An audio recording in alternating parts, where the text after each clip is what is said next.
يبين الله لكم أن تضلوا والله بكل شيء عليم. Assalamualaikum warahmatullahi wabarakatuh. Bismillah, walhamdulillah, wassalatu wassalamu ala rasulillah, amma ba'd. Saudara seiman yang Allah muliakan, terakhir kita telah membahas cara mewarisi saudara seibu atau saudari seibu dalam pembahasan ahli waris laki-laki yang dikecualikan dari mereka yang mewarisi dengan cara taksib. Jadi secara umum, ahli waris laki-laki, kita ulangi lagi biar terus ingat, itu semuanya mewarisi dengan cara taksib. Semuanya. Arti dari mewarisi dengan cara taksib, imma dia mengambil seluruh harta mayit jika tidak ada ashabul furud, atau dia mengambil sisa dari ashabul furud, atau dia tidak mewarisi jika sudah habis oleh ashabul furud. Nah, itu sudah kita bahas pada pertemuan-pertemuan sebelumnya. Kita katakan seluruh ahli waris laki-laki mewarisi dengan cara taksib, kecuali pertama suami, sudah kita bahas, lalu saudara seibu, dan yang ketiga adalah ayah atau kakek yang jadi pembahasan kita kali ini. Taib. Ayah atau kakek pembahasannya sebenarnya mudah. Ya, pembahasannya sebenarnya mudah. Sebenarnya dia tidak murni dikecualikan dari ahli waris yang mewarisi dari cara taksib, karena sebenarnya ayah itu mewarisi juga dengan cara taksib. Ya, kita katakan ayah itu memiliki 3 cara mewarisi. Yang pertama, 1/6. Yang kedua, taksib. Yang ketiga, 1/6 plus taksib. Bagaimana perinciannya? Kita katakan ayah dapat 1/6 jika ada anak laki-laki. Misal dalam suatu kasus, seorang wafat meninggalkan ayah dan anak laki-laki. Maka ayah dapat 1/6. Ya. Ayah dapat 1/6. Taib. Kapan ayah dapat taksib? Sebaliknya, jika tidak ada anak laki-laki. Taib. Misalkan dalam suatu kasus, seorang wafat meninggalkan ayah saja. Ya, tidak ada anak laki-laki. Maka ayah dapat taksib. Seluruh harta si mayit. Taib. Kapan ayah dapat 1/6 plus taksib?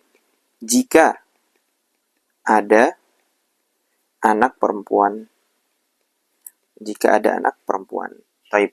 Misalkan seorang wafat meninggalkan ayah dan anak perempuan. Kita katakan, ya, ayah dapat 1/6 plus taksib.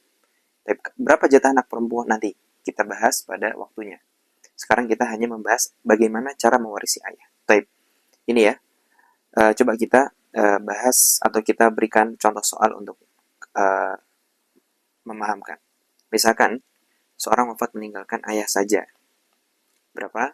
Kemudian anak laki-laki dan ayah. Kemudian anak perempuan dan ayah. Berapa jatah ayah pada masing-masing kasus? Yang pertama, seorang wafat meninggalkan ayah saja. Nah, perhatikan di sini. Tidak ada anak laki-laki, tidak ada anak perempuan. Berapa jatah ayah? Ya, betul sekali, dia dapat taksib. Ya, dia dapat taksib. Kemudian berapa jatah anak laki-laki dan ayah pada kasus kedua? Kita bahas ayah dulu. Ayah berapa? Betul sekali, 1/6. Ya, 1/6. Anak laki-laki sisanya. Anak laki-laki sisanya. Tapi anak perempuan dan ayah. Nah, berapa? Ayah 1/6 plus taksib. Anak perempuan, nah nanti kita bahas pada waktunya. Intinya kita hanya ingin menfokuskan pembahasan pada cara ayah mewarisi. Jadi mudah ya. Taib. Sekarang kakek ya, kakek. Bagaimana cara kakek mewarisi? Sebenarnya kakek ini sama dengan ayah, hanya saja kita katakan kakek itu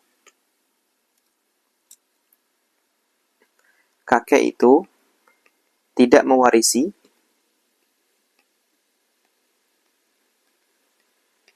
jika ada ayah. Itu sangat mudah. Jadi misalkan dalam satu kasus seorang wafat meninggalkan ayah dan kakek. Ayahnya ayah berarti kan. Maka kita katakan kakek itu tidak mewarisi karena masih ada ayahnya si mayit. Ya, masih ada ayahnya si mayit. Taib, itu mudah saja. Jadi kakek akan mewarisi dengan ketiga cara ini, ya. Jika tidak ada ayah, misalkan seorang wafat meninggalkan kakek saja, Kita katakan kakek dapat semua harta mayit. Seorang wafat meninggalkan kakek dan anak laki-laki, maka kakek dapat 1/6. Seorang wafat meninggalkan kakek dan anak perempuan, kakek mendapatkan 1/6 plus taksib. Taib, itu pembahasan kita kali ini. Barakallahu fikum. Wassallallahu wassalam ala nabiyina Muhammad wa ala alihi wa sahbihi ajma'in. Alhamdulillahi rabbil alamin.